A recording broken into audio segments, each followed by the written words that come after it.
wafdi uu hogaaminayo madaxweyne ku-xigeenka Soomaaliland Cabdiraxmaan Cabdullaahi Ismaaciil Saylic oo ay kamid ahaayeen wasiirka wasaaradda horumarinta ganacsiga Soomaaliland iyo sidoo kale wasiirka wasaaradda horumarinta biyaha Soomaaliland ayaa maanta gaadhay deegaanka degmada Dil ee ka tirsan gobolka Awdal. wafdigani oo halkaas ka hadlay ayaa waxay si adag uga hadleen xaaladda guud ee nabadgelyo ee gobolka Awdal. ugu horeyn waxa hadlay madaxweyne ku-xigeenka Soomaaliland Cabdiraxmaan Cabdullaahi Ismaaciil Saylic. waxa balaayahay oo ka maqani ma jirto waxaan balaayahayn oo ka maqani ma jirto magaalada wada majeeray Soomaaliland iska daayo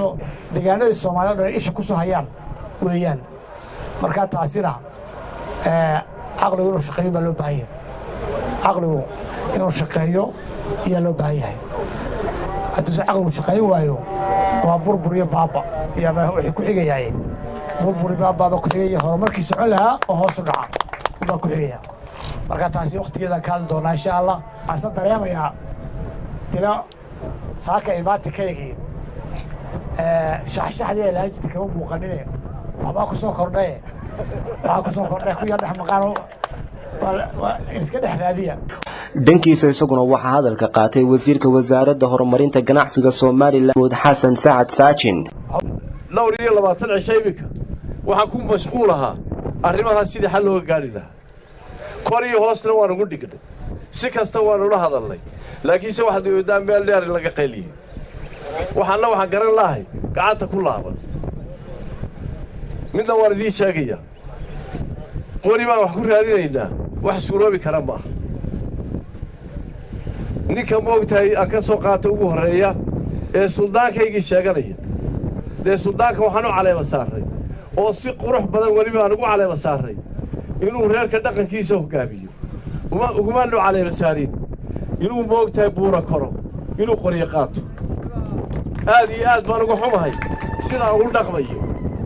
si kastana loola hadal laakiin se waxaan moodaa in waxaan arkayaa in la sito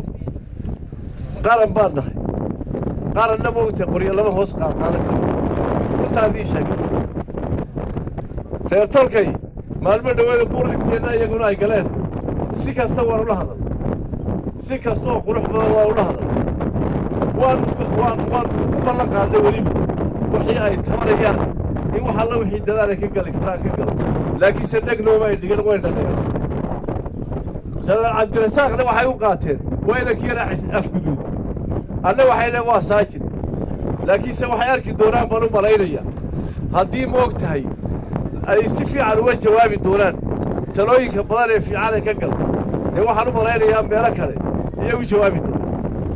waxaan dikula talaya maalin horena waan ka hadlay waan amnilaan biyaha la socon maayaan nabadda lagu noolaan maayo masaajidda la gali maayo runtaadii sheegaya waan qori wax lagu heli maayo laakiin se imika anigu quus baaba ka taagnahayba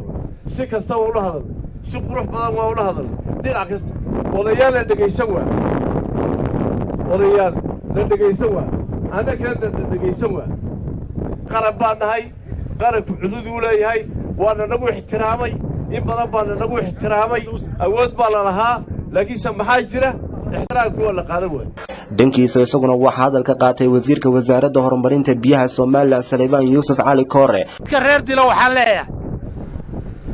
arrinta idin tahay tan Soomaaliland bay dan u tahay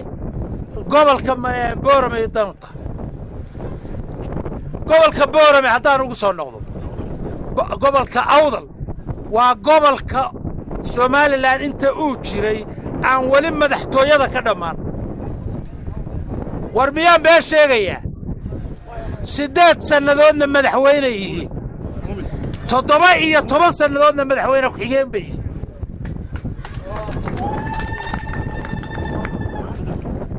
war reer Dilow hadda kelmadda aan idinku celiyo si Soomaaliland la asaasay reer Dila madaxtooyada maalin kama bixin amnigu uu ka horeeyaa nabad sababtoo haddaan amni jirin xitaa salaadii ilaahay kugu lahaa ayaadan tukan karin reer Boorame yaanay isxamane runtaa isu sheegeen yaanay isxamane runtaa isu sheegeen hadday dan u tahay